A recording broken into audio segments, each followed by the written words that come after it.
இதுவரைக்கும் தமிழ் சினிமா உலகம் எத்தனையோ இசையமைப்பாளர்களை சந்தித்திருக்கிறது. அத்தனை இசையமைப்பாளர்களை சந்திச்சிருந்தாலும் இளையராஜா அதில் தனி அப்படின்றது மொத்த நாடும் ஒத்துக்கொள்ளும்.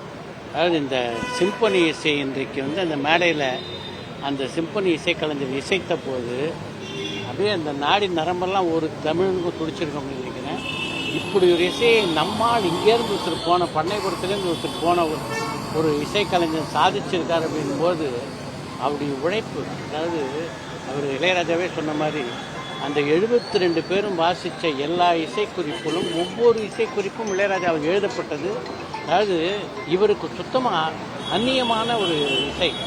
அந்த இசையை இந்த அளவு தேர்ச்சியோடு எழுதுறதும் அந்த இசைக்கலைஞர் இவரை அப்படியே தூக்கி வச்சு கொண்டாடுறது பார்க்கும்போது ஒவ்வொரு தமிழுக்கும் பெருமை தேடி கொடுத்துருக்கார் இளையராஜா அப்படின்னு தான் சொல்லணும். இன்றைக்கு இந்த விழாவை நம்முடைய தமிழக முதல்வர் நடத்தின விதம் இருக்க அது அட்டகாசம்.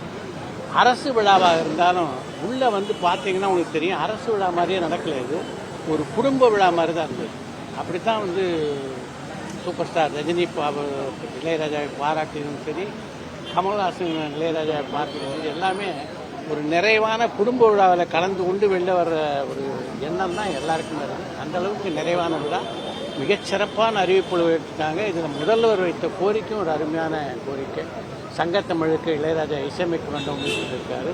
பதிலுக்கு இளையராஜா சொன்னது இன்னும் பிரமாதமான விஷயம். இந்த சிம்பனி இசை எல்லா அரசியலும் கேட்கறதுக்கு வாய்ப்பு வழங்குற விதத்தில் ஒரு மிகப்பெரிய அரங்கத்தில் மீண்டும் இந்த இசையை எல்லாருக்குமாக நடத்துகிறார். அது வந்ததுன்னா நிச்சயமாக எல்லா தமிழ் அரசியலும் கொடுத்து வைத்தவர்கள் சந்தேகம் சார். அவர் தமிழ் சினிமாவுடைய இசை வடிவத்தையே மாற்றினார் அப்படின்னா நம்ம நிறைய சொல்லுவோம் அவருடைய பெருமைகள். அது எல்லாத்துக்கும் சேர்த்துனா ஒரு அங்கீகாரமாக நம்ம எடுத்துக்க முடியும்.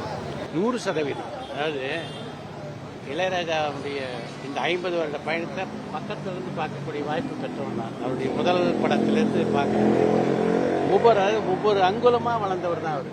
இசையெல்லாம் கற்றுக்கிட்டு இசைத்துறைக்கு வரல. ஆனால் இன்று வரையிலே கற்றுக்கிட்டு இருக்காரு. அது மிகப்பெரிய விஷயம். கலைஞர் வளர்ந்ததுக்கப்புறம் அதை கற்றுக்கணும்னு யாருக்கும் தோணாது.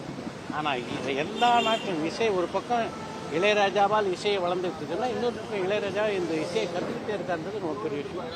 இது இன்றைக்கு நடந்த நிகழ்ச்சியும் சரி, இளையராஜாவுடைய சிம்பனியும் சரி, மொத்த தமிழர்களுக்குமான அங்கீகாரம் தான், சந்தேகம்.